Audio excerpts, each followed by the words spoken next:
The message that I got from Tiffany and the message that I think we all want to send to members of Congress is this is a solvable problem. You know, we're in the midst of the Christmas season. I think the American people are counting on this getting solved. The closer it gets to the brink, the more stressed they're going to be. Businesses are making decisions right now about investment and hiring, and if they don't have confidence that we can get this thing done, then they're going to start pulling back, and we could have a rocky time in our economy over the next several months, or even next year. You know, I'm encouraged to see that there's been some discussion on the part of Republicans acknowledging the need for additional revenue.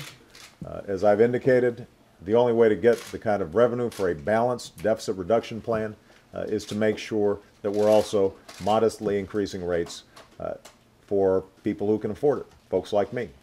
For folks who are in the top 2%, we can afford to have a modest rate increase. That allows us to not only reduce our deficit in a balanced, responsible way, it also allows us to make investments in education, in making college affordable, in putting folks back to work, and investing in basic research that's important for our economy. And I think we all recognize that there are some smart cuts we've got to make in government. We're going to have to strengthen our entitlement programs so that they're there for future generations. Everybody's going to have to share in some sacrifice, but it starts with folks who are in the best position to sacrifice, who are in the best position to do a little bit more, to step up. And that's what my plan does.